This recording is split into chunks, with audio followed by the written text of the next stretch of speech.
Hare Krishna, Krishna Krishna, Hare Hare, Hare Rama, Rama Rama, Hare Hare.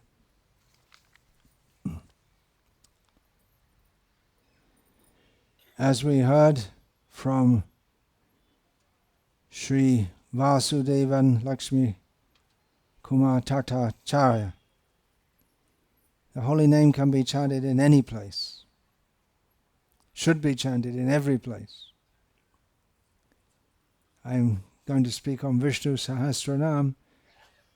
To me it seems very suitable, especially suitable to speak in this place, Srirangam, on Vishnu Sahasranama, seeing as it has been a central facet of the spiritual culture here for so many generations.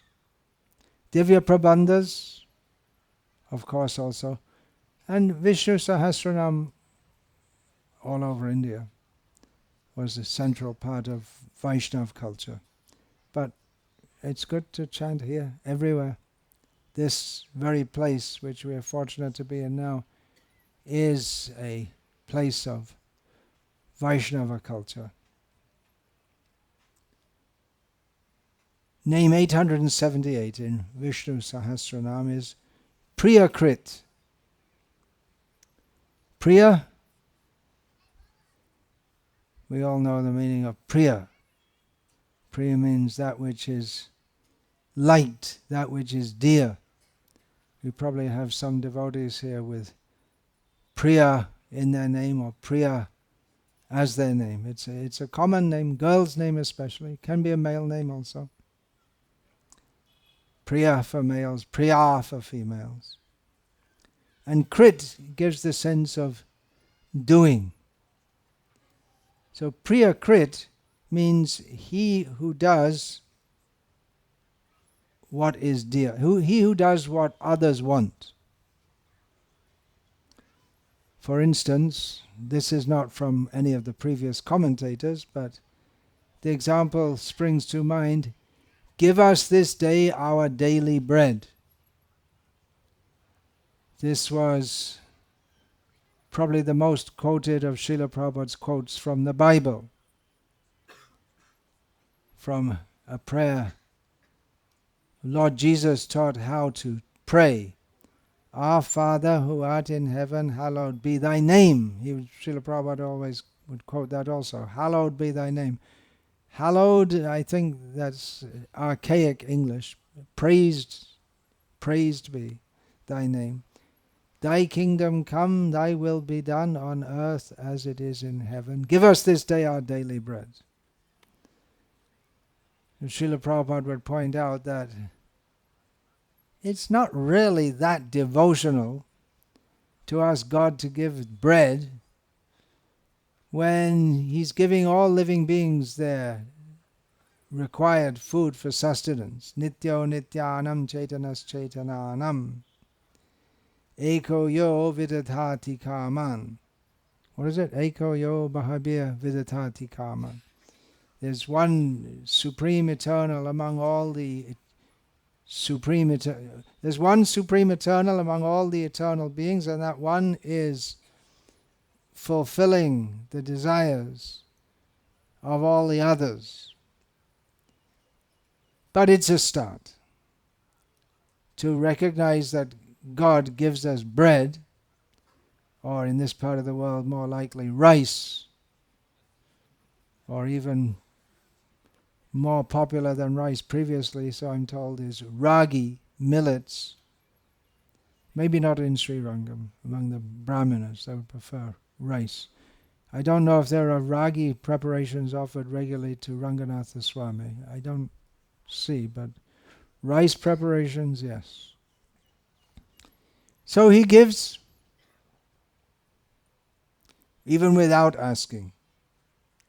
Srila Prabhupada sometimes compared that to the child asking the father each day, are you going to give me food today? Are we going to get food today? It's almost like an expression of lack of faith. But it's a beginning. It's a beginning. It's better than being an atheist who says that the communists give us bread The communists will say, we are giving bread. God is not giving you bread.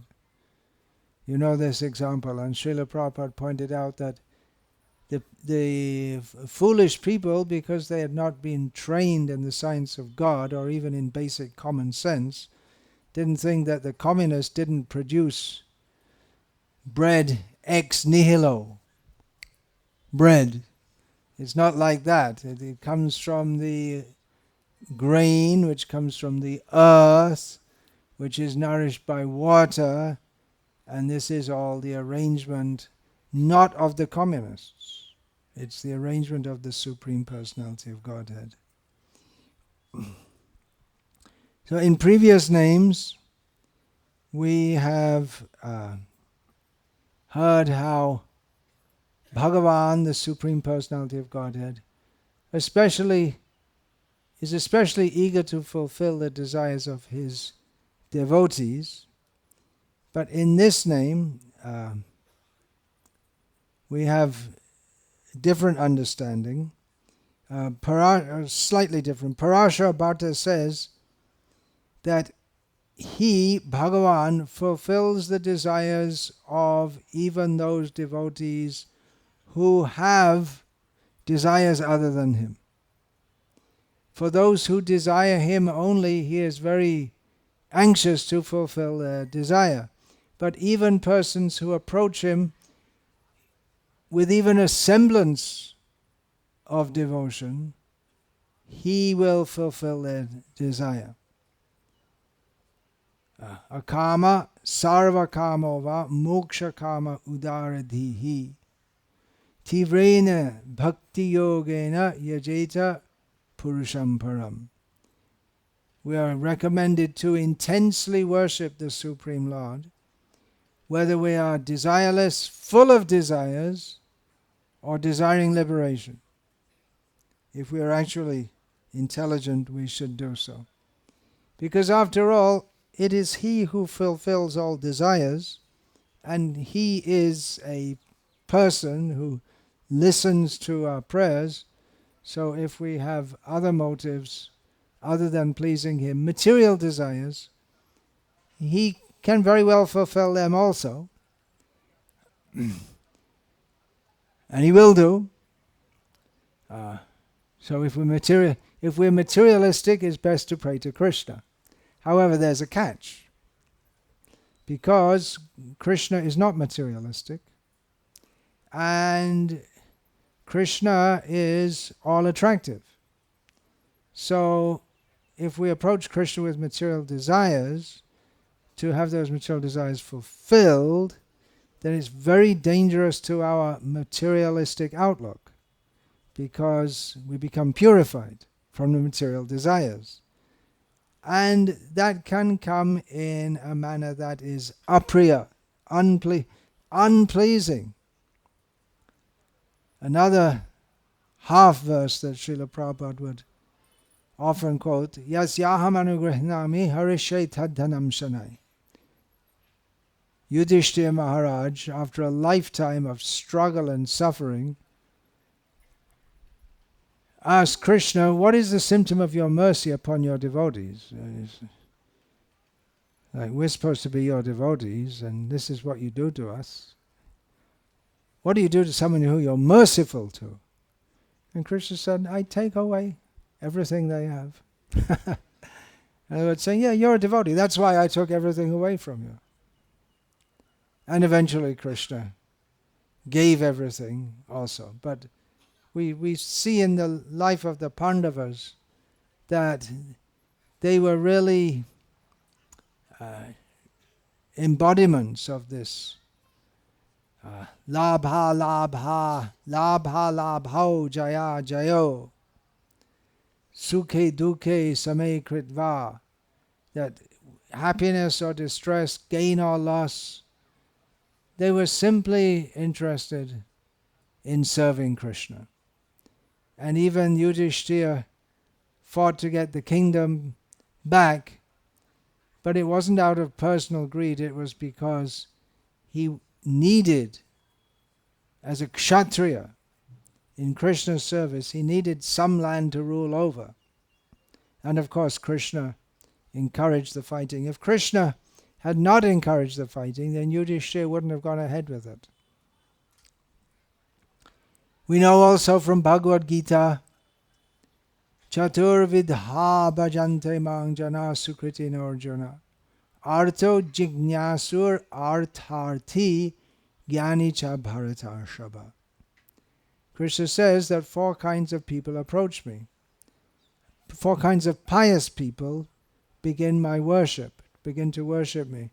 The distressed, the inquisitive, the desirer of wealth, and one who is in knowledge of me. Now, if he didn't fulfill their desires, then why should they approach him? That's what I often think about so many people, especially Tirumala. So many people go there especially to fulfill their material desires. And practically every temple people go fulfilling material desires. But especially that temple is very famous. So if it didn't work, the word would have got out by now that it's just a bluff. Nothing happens. But the word is out that it does happen. He does reciprocate. And therefore people keep on coming and giving large amounts of money and gold and all kinds of things. And their hair. It's even the women there, they shave their hair, which is a big sacrifice for a woman to have her hair shaved off. But they have the faith that Krishna will fulfill my desire. And he does. So even people, even if we have lesser desires than pure devotion to him, if we approach him, he will fulfill those desires. Of course, he's not bound to, and he's not Ashutosh, Lord Shiva, who indiscriminately fulfills the desires of his supplicants. Krishna, he doesn't just, what do you want? Okay. What do you want? Okay. What do you want? Okay. He's not like that. But he reciprocates with each person who approaches him, even people who don't approach him. Ye yata mang prapadyante tangas tathaiva bhajameham. But those who approach him, Krishna reciprocates in such a way he wants to see that they come closer to him. So that may be that he fulfills their desire. And that is particularly true with the demigods. Kang shanta karmanang siddhim yajanta iha devataha kshipram hi manushe loke siddhi bhavati karmaja. Persons desirous of karma siddhi, getting the pious results, or the results, the materially beneficial results of their pious actions, they worship demigods and quickly they get the result in this material world. So Krishna also, we can approach demigods, we can approach Krishna. It's recommended to approach Krishna, because by approaching Krishna, even if we have material desires, then we get prayas and shreyas. We get that which is dear to us, immediately dear to us, which is of no actual benefit in the long term or in any time. That which is in an illusory way beneficial to us. And we also, by approaching Krishna, we get shreyas, that which is for our ultimate benefit. So it's really best to approach Krishna. So the Parashar Bhatta, he explains this name, that Krishna gives people who approach him with lower desires, material desires, as long as they're his devotees. But actually anyone who approaches him is at least beginning to be a devotee. He doesn't, Parashara Bhatta says, that Bhagavan, he doesn't see the faults of those approaching him. Of course, in the sense that he doesn't consider. He sees them, but he overlooks that. It's just like someone has been in this material world for countless lifetimes, forgetting Krishna, committing all kinds of sinful activities. And if somehow or other he once turns to Krishna, even for some material benefit, Krishna takes that to be a very big deal. Krishna thinks this is something very important. He doesn't say, you want something from me, huh? Well, what about all that? Come on, pull out the sheet. No, there's a whole books and books full of all your sinful activities. No, he doesn't look at that. Oh, okay, all right, approach me. All right, that's good. He becomes pleased. And he pleases them, he pleases those who approach him. And over the course of time, the idea is that in course of time, he brings them closer and closer to him. Just 2 names ago, we had the name Priya-krt. He who is worthy of worship, being very dear. He's worthy of being pleased. We should do things. He is the one who we should try to please. Shankaracharya, in commenting on this name, Priya-krt, he says, Priyan karoti iti Priya-krt.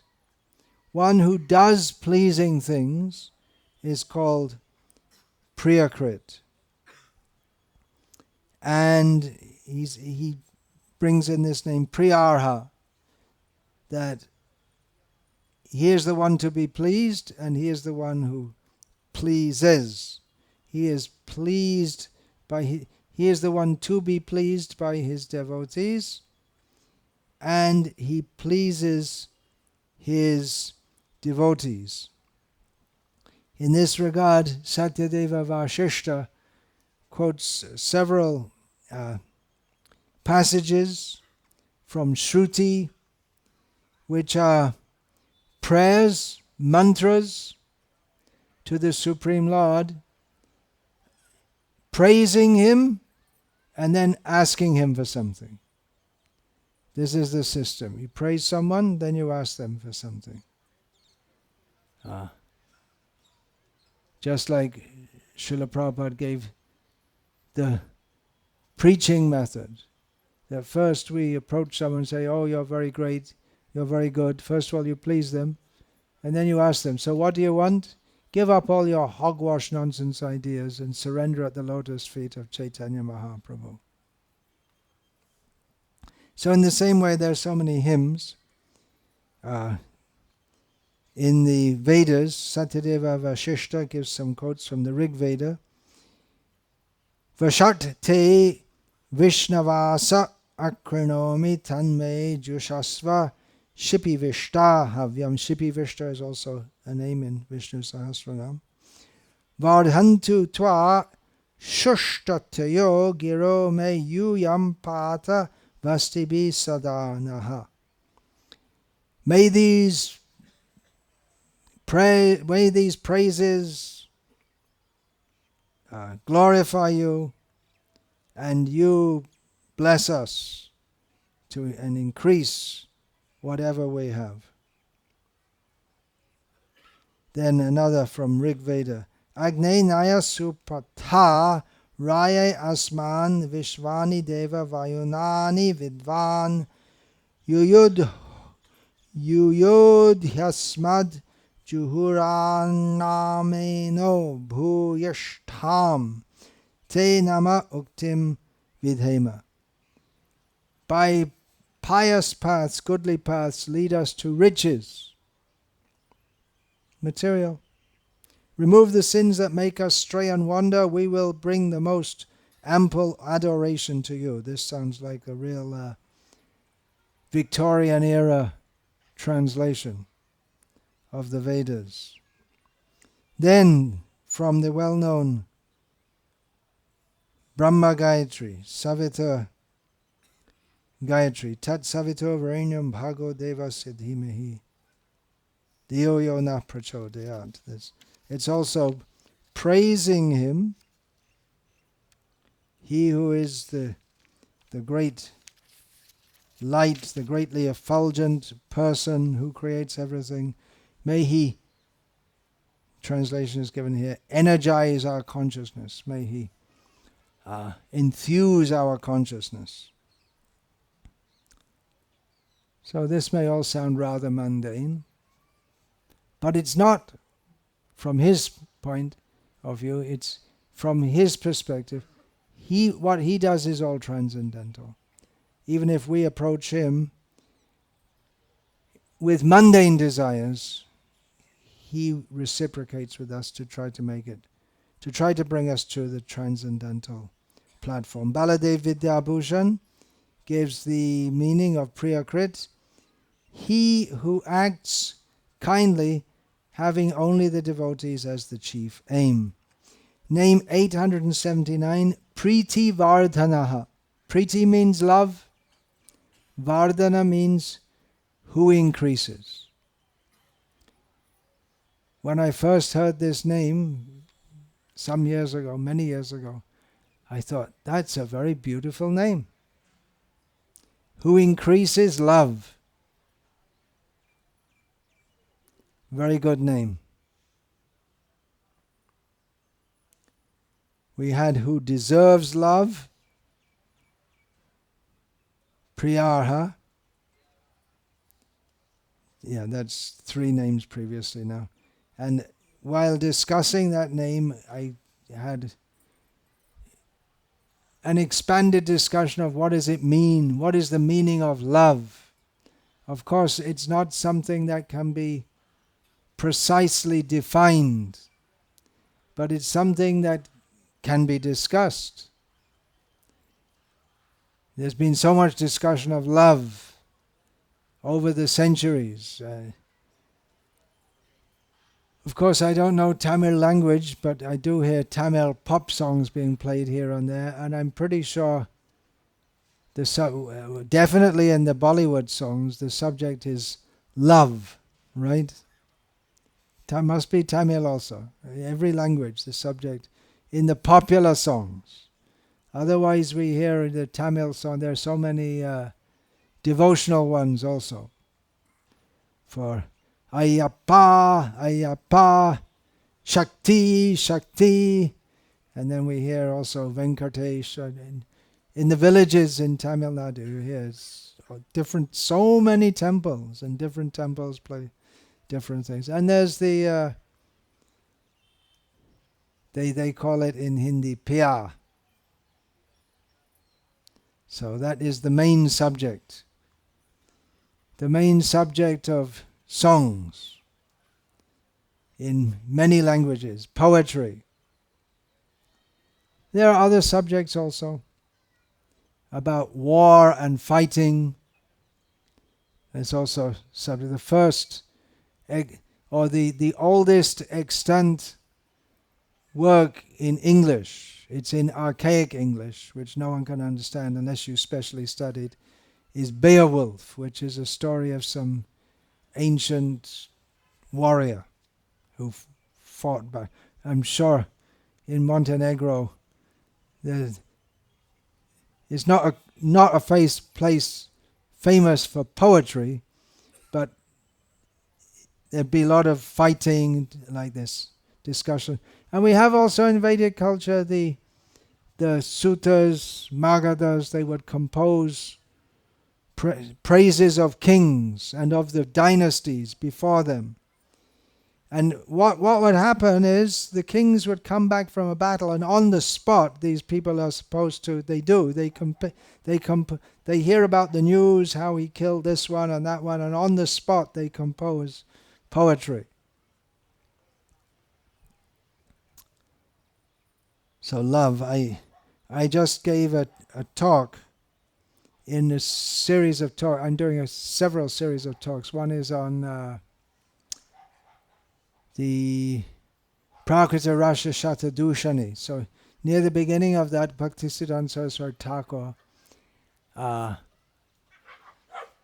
he talks about the Jara Kavya, the mundane poetry. So I gave a talk on mundane love poetry. I can't live if living is without you. I can't give anymore. That's something years and years ago I used to hear it blaring out of the radio. I can't live if living is without you. It's good song if it's directed toward Krishna. Otherwise it's mundane. We have some visitors from Paschatya Desha, from the Western world. Make sure they don't leave without prasadam. Do you want a chair to sit on? Maybe he doesn't understand English. He's wandering somewhere. I think he doesn't understand English. All right, we'll get on with this. So Priti-vardhana, one who increases love.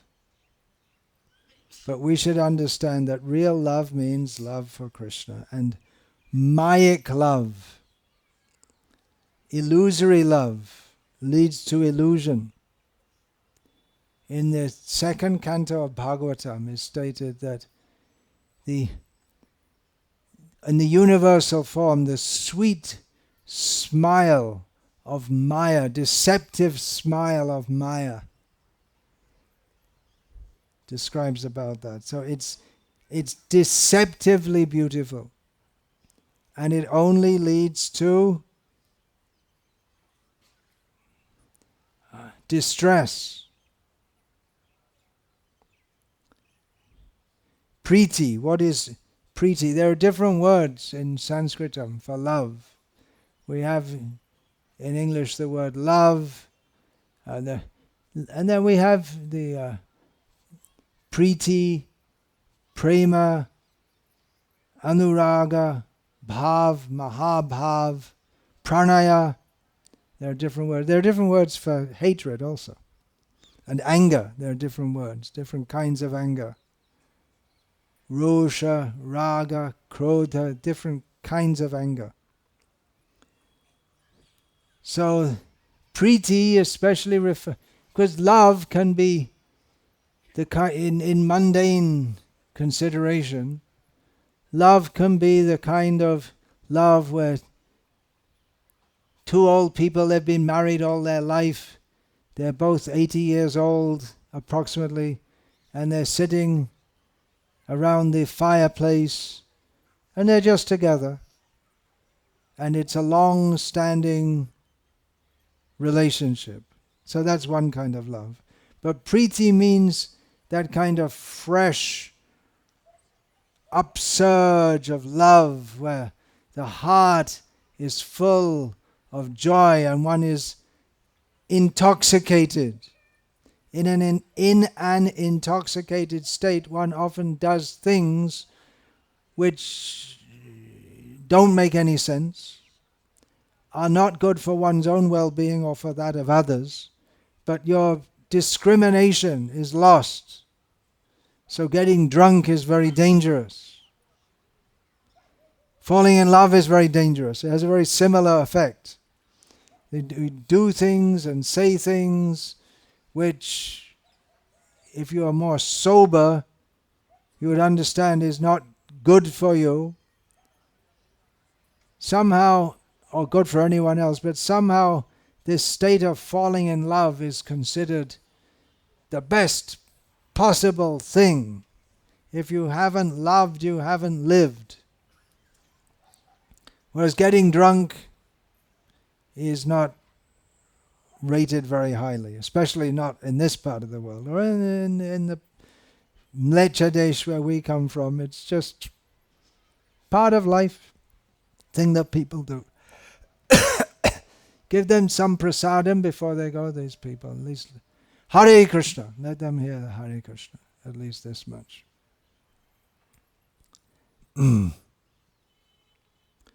So, Priti-vardhana is he, Krishna, who incites such a feeling in the heart of the devotee. Mad. It's a kind of madness within the heart. We heard yesterday also from Sri Vasudevan that how the devotees, they become mad. Unmadavan. That is stated, that most important verse of the Bhagavatam, Chaitanya Mahaprabhu was taught. Unmadavan. The devotees become as if mad. They are actually mad. This is the highest state of devotion, to be mad. The gopis, when Krishna, he called them with his flute, and they came to see him. Then they went to the bank of the Yamuna, and they were feeling proud. So we're told by Vyasadeva. I didn't say. And Krishna left them, and they became unmata. The word is used twice in that chapter. They became mad. And they started imitating the pastimes of Krishna. They didn't know what to do. It's getting a great treasure and then losing it. They became mad. Bhaktivinoda Thakur, similarly, in one of his songs in the Sharanagati series, he sings, Gurudev, Kabe Tava Karuna Prakashe. O Gurudev, when will you show your mercy to me? And the ultimate installment of that mercy is Bishoye Amare Pagala Balaya. What is that last?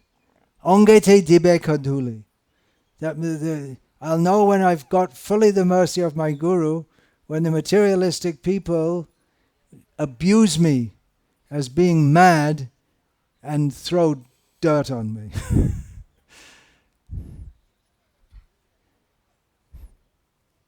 So we didn't quite make it yet. Actually, for our preaching and everything, we have to dress in respectable clothes because we have to mix with so-called respectable people. But the real, or the state of madness, where one just forgets everything of this world and is so absorbed in Krishna, he becomes to outward vision as if mad. So Krishna, the previous name we had, Priya-krt, he can fulfill our material desires. You want that? He can do it. But his real mercy, of course, Yudhishthira asked, how do we recognize your mercy? When I take everything away, material. But then what does he give? He doesn't just take everything away, but what does he give? The real installment of Krishna's mercy is to give that kind of love by which we become as if intoxicated with that feeling of fresh love. That is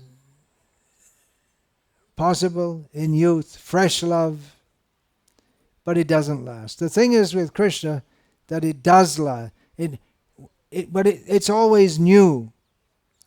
We hear that in the spiritual world in Vrindavan, Krishna and the gopis, they meet, and every time it's as if they met for the first time. Their feeling, the gopis' feeling, and Krishna's feeling and expectation is just as if they'd never met before. That strong feeling, and it's increasing all the time, all the time, all the time. So the meaning of this name, Vardhana, can mean to one who increases, who makes grow, or to fill. So he increases the love of the devotees for him, and he fills the devotees with love. Having become completely full up, he fills us more and more and more and more. It's unlimited. How does Krishna do that? By being Krishna. He is all attractive in everything he does, everything he says, by playing his flute. Just by being Krishna, and he is always Krishna, by his activities, in his boyhood, his childhood, as he gets older, for the devotees who love him, then everything about him simply increases their love for him. Therefore we are advised to hear about Krishna and chant about Krishna and become bewitched by Krishna. This is I don't know exactly the etymology, but I can guess. Bewitched, the word gives the sense of being struck with a magic charm by which one's understanding becomes distorted. So in the same way, love is like a charm, that charm in the sense just like being under the control of a mantra. So we become bewitched by Krishna, so that we can't think in a normal way. Our whole sense of thinking is all changed because we're attracted to Krishna. We may go to Vrindavan and live like birds. That's stated also in the Bhagavatam. So many people being charmed by Krishna, they leave everything and go, they just live like birds. In other words, they have no means of sustenance. They just rely on Krishna and they live like that. No material demands, no material arrangements. Parashara Bhatta says that by increasing his qualities more and more, Krishna's qualities are always increasing more and more, and the love and joy in the heart of the devotees increases more and more. And therefore he's called Priti-vardhana. Parashara Bhatta in this regard quotes from Bhagavad Gita. Tesham satata yuktanam bhajatang priti-purvakam dadami buddhi yogam tam yena mam upayanti te. The word priti comes here in love, comes here in Bhagavad Gita. To those who are always yukta, they're joined with me. The impersonalists might take that to mean in an absolutely literal sense. It means just like we sing in the yuktasya bhaktangs chanayanja topi, one who is yukta. Shri Vigrahara Dhana Nityanana Shringaratan Mandira Marjanado.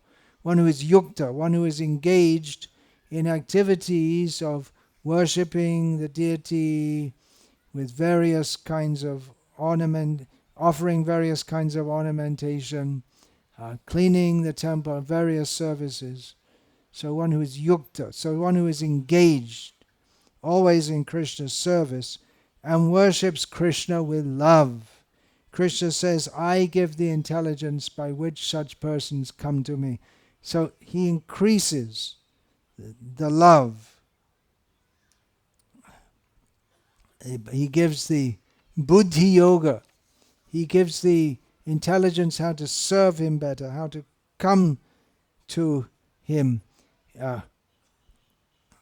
In the Divya Prabandhas, it's an example is given, just like the farmer in the fields, he cultivates crops, so Krishna cultivates the love of his devotees. Plant very carefully, look after it, take out the weeds, always thinking of it. an extended period of time. In the Sri Vaishnava Sampradaya, one commentator on Vishnu Sahasranama, V.V. Ramanujan, refers to Ramanuja's introductory section in his Gita Bhasha, where Ramanuja states about Krishna. Niratishaya Saundarya So Shilyadi Gunagana Avishkarena Akrura Malakaradin Parama Bhagavatan Kritva. Who, Krishna, by his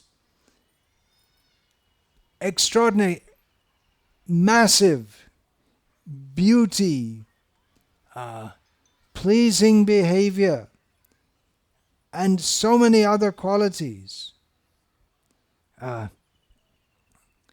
brought under his control, or mugdha, he made as if bewildered, charmed Akrura, the florist, and so many others, and made them into topmost devotees. So that's what Priti-vardhana means. An example is given. V.V. Ramanujan also refers to Namallavas Tiruvayamoli Pasaram, where the Allava recounts that Bhagavan has lodged himself in Namallava's heart by the beauty of his lotus eyes. So just to forestall the possibility of Namallava forgetting him, he's lodged himself in the heart of Namallava by the beauty of his lotus eyes. Satyasanda Tirtha of the Madhva Sampradaya says, Pritim bhakteshu vardhayati pritya bhaktan vardhayati iti va priti-vardhana. He grows love in his devotees, or he makes the devotees grow in love. Therefore he's called Priti-vardhana. We see just 2 days ago I was speaking with a devotee who was referring to another devotee who's fairly young in devotional service, and recounting to me that, I've seen him in the last few years. He's grown so much in devotion. He's flourished in devotion. He's come up so much. So that's the mercy of Krishna. He helps our devotion to grow and flourish. Then to fill, another meaning of Priti-vardhana is to fill with love, or to fulfill the love of his devotees. That's Krishna. He fulfills the love of his devotees by giving himself to them. The devotees love him, the devotees want to be with him, devotees want to serve him, and he fulfills their desires. Someone who approaches Krishna with material desires, he'll fulfill that. That is Priya-krt. Actually, the word Priya-krt can also refer to his fulfilling the desires of his pure devotees, but the commentators have taken it in this sense. So he fulfills the love of his devotees. And even the non-devotees, he extends his love to them. He comes to this world to exhibit his loving pastimes. Otherwise there's really no need for him to come to this world, even remotely from the Spirit. Again, Vasudevan was saying there's no need for him to come to this world. He can do everything from Vaikuntha. But he comes to this world especially, even killing the demons, he can arrange that. But he comes to this world especially to nourish the love of his devotees, and to, even among the non-devotees, to show himself, to exhibit himself, that here is love, here is beauty, here is mercy, on a level which you have not imagined before. We have all these terms, love, beauty, mercy, they're all used in everyday language. But Krishna comes to show the fulfillment of all these words, the real meaning of these words. Real love, real beauty, real compassion is in relationship to Krishna. And Krishna personally shows that. Love is that quality by which we see good even when there is bad. Of course, bad in the real sense of the term means not Krishna conscious. But people, materialistic people, they wonder, well, who is this Krishna? He's stealing, he's lying, he's going with other people's wives. Why? How can it be good? It's all on the platform of love. Therefore it's all good. Transcendental morality. If there's love, it's good. If there's no love, it's not good. So everything in this material world is not good because there's no real love. And everything that Krishna does is good because it's all on the platform of love. And even in this material world, something is considered better. What is considered good is that in which there is love as understood in the material way. So it is good to feed the poor because you're showing compassion to them. There is an element of love. So that is good in the material sense. It is bad to wantonly kill people because there's an absolute absence of love. But Krishna comes to show what is actual love. And Srila Prabhupada came to show who is Krishna, who is actually God, and what is actual love. Otherwise, in the materialistic outlook, love of God means we love the person who gives us our daily bread. Which, okay, it's a start, but that's as far. If that's as far as it goes, then we're not really coming very close to Him who has so much more to offer us than daily bread. Baladev Vidyabhushan, in explaining the name Priti-vardhana, says, he who increases his devotees' love, and here Baladev brings in the point, even disregarding Lakshmi, he'll increase his devotees' love. In other words, Lakshmi as a possessive wife just wants to keep him jealously. I want to keep you, don't go here and there. But Krishna, he has so many people to love. Ananta Koti Vaishnava Vrinda. He expands his love to everyone. Everyone in the material world is chasing after Lakshmi. She's chasing after him, but she got a place on his chest. So she'll never be away from him. And Baladev Vidyabhushan quotes, in this regard, Chaturvidha bhajante mang janah sukritin orjuna artok jignasur artati gyani cha bharatarshaba tesham gyani nitya yukta eka bhakti vishishyate priyo hi gyanino tyartam ahang sacha mama priyaha. 4 kinds of virtuous people worship me: the distressed, the inquisitive, those desiring wealth, and the wise. And among them, Krishna says, the jnani, which means here one who is in knowledge of his relationship with Krishna, who has exclusive devotion for Krishna, is the best. For I am exceedingly dear to that jnani, and the jnani is exceedingly dear to me. So he acts kindly to, and again this is bringing in some discussion of Priya-krt. He acts kindly towards those who are distressed, those who are on the intellectual platform inquisitive, those who desire wealth. That is just his magnanimity. Not that they have devotion.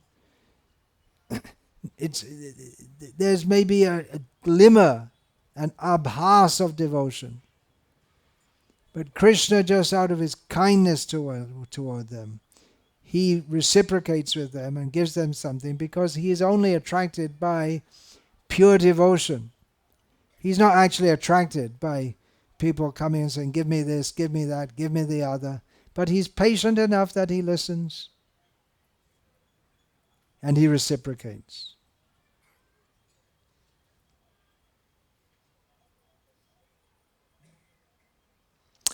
I'm going to read from a transcript of Srila Prabhupada's talk on Srimad Bhagavatam, Canto 1, Chapter 7, Text 23. On September the 20th, 1976, in Vrindavan. Srila Prabhupada said, we have to establish some relation with Krishna, as servant, as a friend, as a son, as a father, mother, or like the gopis, madhurya rasa, conjugal love. Krishna is ready to associate with you in any way you like. Somebody likes Krishna as a friend. Somebody likes Krishna as a husband. Somebody likes Krishna as a paramour. So Krishna is ready. Somebody likes Krishna as a son. So anyway, Krishna is ready. We have got these 5 relations in this material world. There is no other relation. And there are other relationships also. Krishna is also ready to accept. If you want Krishna as an enemy, yes, Krishna is ready. He'll kill you. But that is also good for you.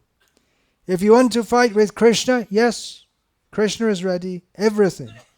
Akhila rasamrita sindhu. He can associate with you in any rasa, humor you like. Krishna is ready. Ready means that is natural. Because we are part and parcel of Krishna, so the part and parcel must remain with Krishna.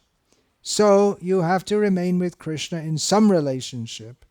Here our relationship is through this external energy, Maya. The relationship is there. Although we have tried to give up our relationship with Krishna, Krishna has not given up. Krishna is always with you. Ishvara sarva bhutanam hrideshe arjuna chishtati. He is within your heart. Why? Well, that's stated in Bhagavad Gita, isn't it? Brahmayan, he makes the living beings wonder. Brahmayan means he makes to wonder.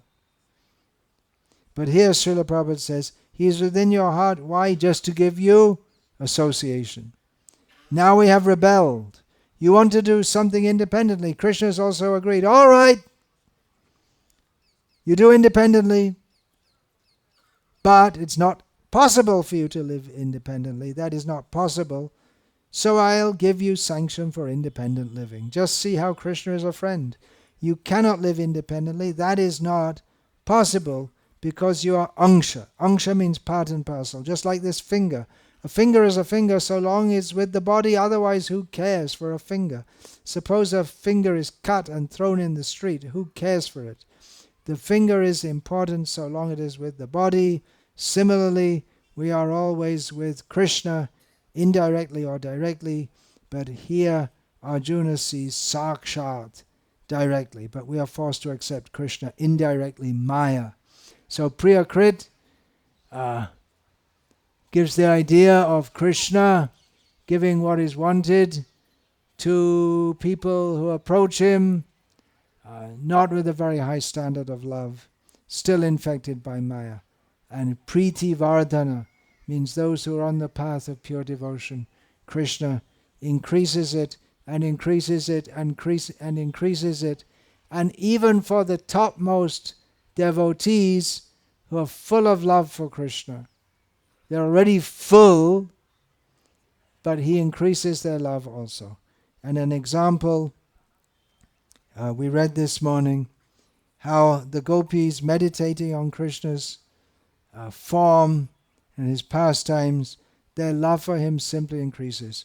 Baha piram natavaravapu karniyo karnikaram vibradvasa kanaka kapishang vaijayantim chamalam randhran veno adara sudhaya purayan gopa vrindayar vrindaranyam svapada ramanam pravishad gita kirtihi.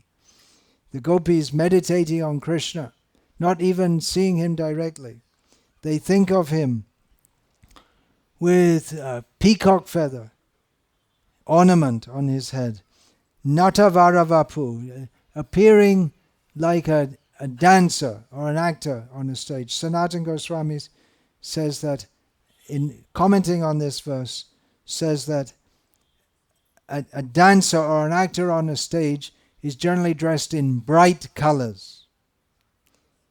And on his ears, he has the Karnikara flower.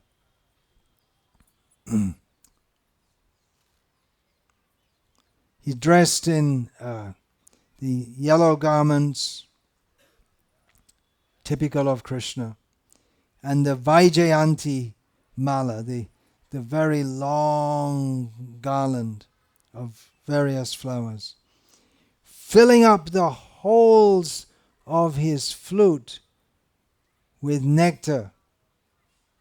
He plays his flute, putting it to his lips. The nectar of his lips enters the flute. And he enters the forest of Vrindavan with the cowherd boys.